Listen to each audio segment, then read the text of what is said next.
Max, I think you and your little merry band of privileged little rich boys need to understand something.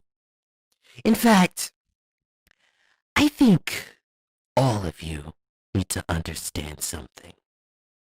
Not just those of the United Front or those that worship a monopoly. You're not perfect. I can see why you're doing this. I know why you're starting this war.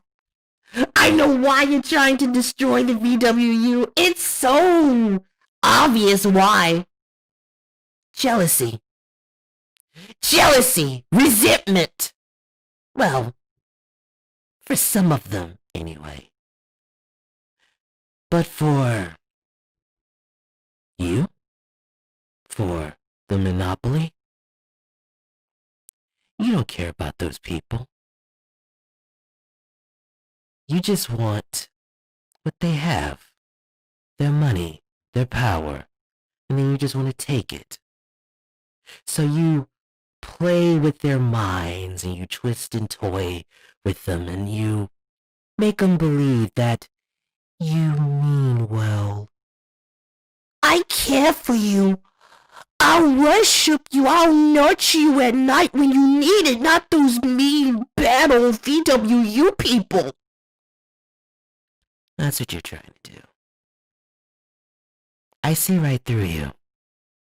But I know you're wondering, well, why did I sign the contract making myself a member of the GW? And why did I sign a contract to work with you? I know you're wondering. Simple.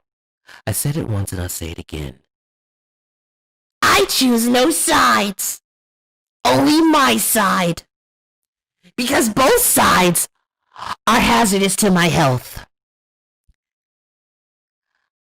I would rather be my own man, make my own decisions, and claim gold and riches beyond your wildest imaginations by myself.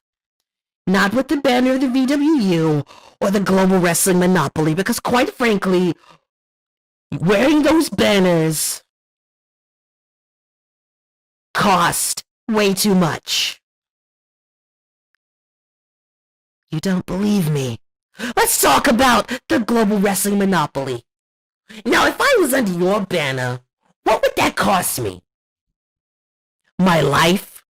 My existence? My soul?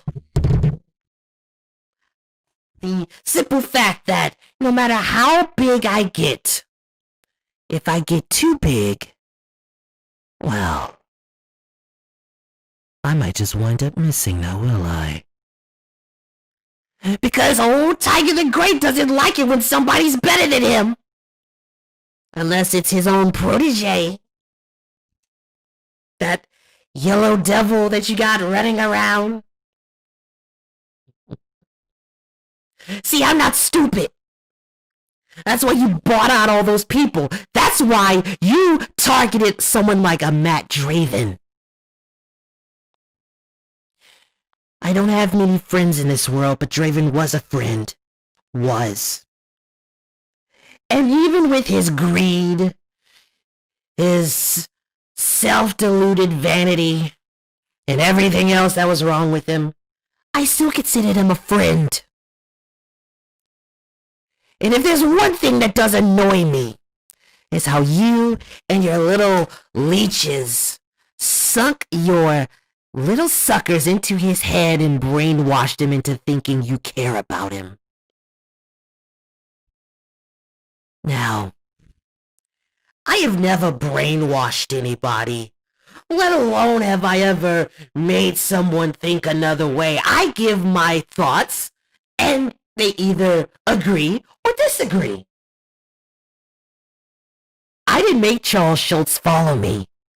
He just let me walk with him.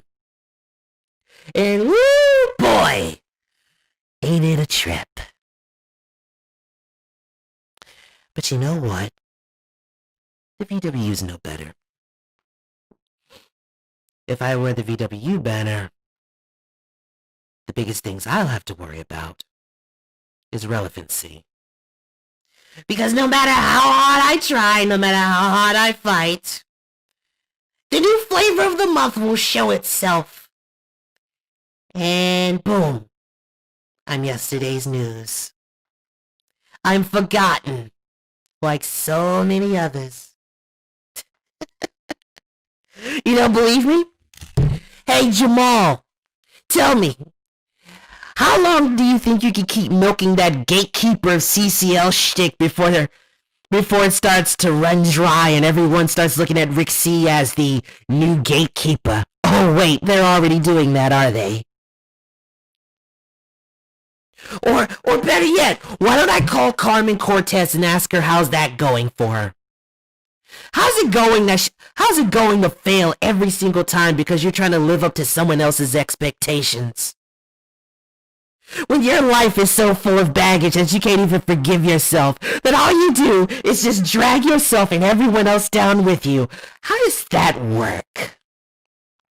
Oh, and before I get that obligatory yay, bash Carmen, or boo, bash Carmen, let me make something perfectly clear to all of you.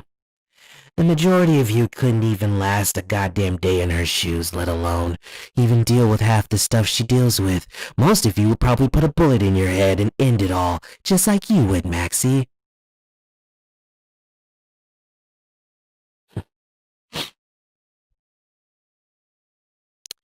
But it's interesting, expectations. They are a gatekeeper to the fall of one's sanity. Carmen Cortez failed because of expectations. Aubrey Williams failed because of expectations.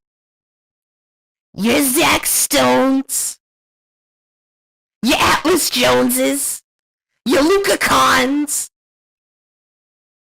hell, even your Malik Browns have failed because the expectation was either so high or so low, either from other people or themselves.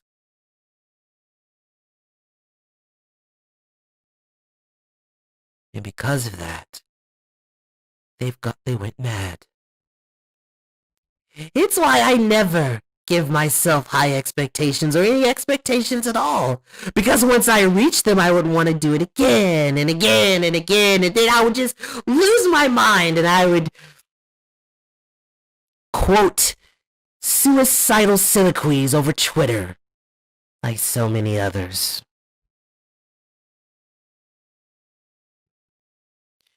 While I have enemies that are far lesser than me celebrate my downfall when they're too afraid to look in their own mirrors.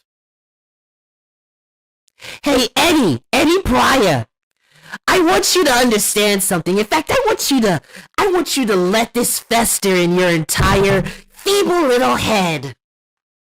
No matter how much you cry and complain and cry tears of joy at the fact that the Needhams and the Carmen Cortezes and the OSOK fall, I want you to live with the fact that it's not you that did it. At the end of the day, you're still a worthless pile of garbage that couldn't get the job done when it mattered the most. And someone else had to do it for you.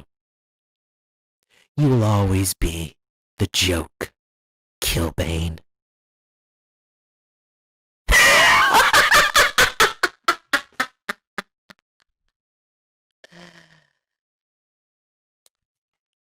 Well, this is fun. But I think it's gonna get funner.